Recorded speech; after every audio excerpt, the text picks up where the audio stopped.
5 Fascinating Things We Learn About Meghan Markle and Prince Harry, in new bio.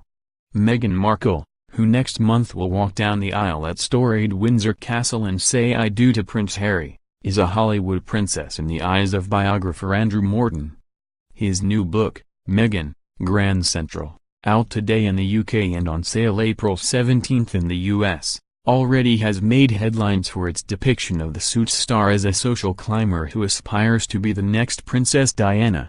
But Morton's portrait of Markle is mostly gushing. He paints this California girl as empathetic, self-possessed, sophisticated, poised and charismatic, ticking off her resume as a successful actress, a popular blogger and an acknowledged humanitarian. Markle, 36, arrives at the gates of the palace fully formed, he writes, but the journey hasn't been without bumps, including a divorce that blindsided her first husband and an estrangement from her half-siblings, who, Morton says, will not be getting invitations to the May 19 wedding. Morton will do a bookmark this Facebook live chat with USA Today on April 18 at 1 p.m. ET/10 a.m. PT.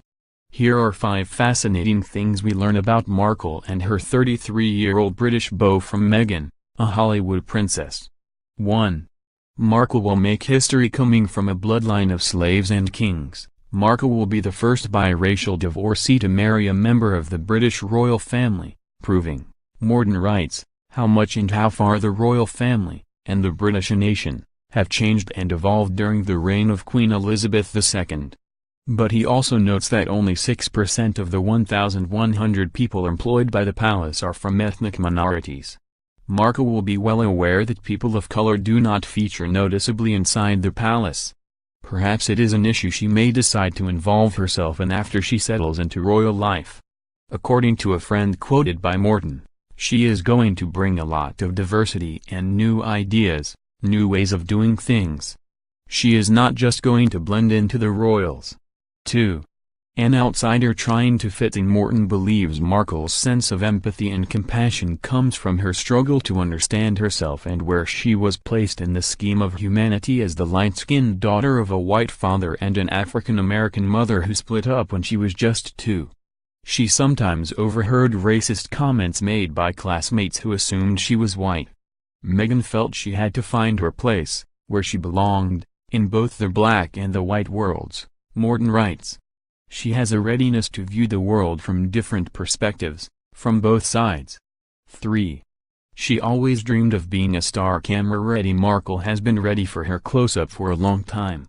Her fractured family background and her sense of isolation caused Meghan a great deal of heartache as she grew up, but it also helped provide some of the psychological drive that would propel her toward her overarching ambition, Morton writes.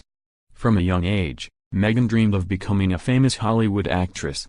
She fantasized about winning an Oscar one day, practicing her acceptance speech in front of her bedroom mirror. It took 8 years going from audition to audition before her big break in Suits, and now she's giving up acting to become a real-life princess. 4. For Harry and Meghan, timing was everything. Morton writes that if Markle had met Harry a few years earlier, she would have made friendly small talk and moved on. Prince Harry would not have impressed. She would have found the early Harry hard work, something of a lost soul.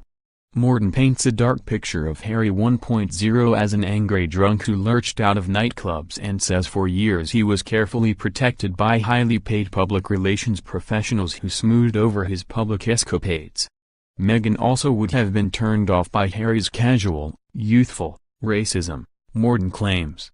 The prince himself has spoken of finally getting help to deal with his long-suppressed grief over his mother's death in 1997. 5.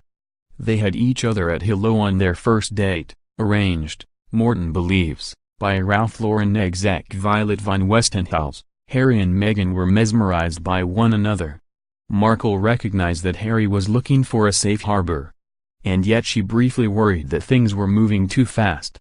After she returned to her hotel, Meghan wondered if she had been too eager to accept his invitation to meet again the following day.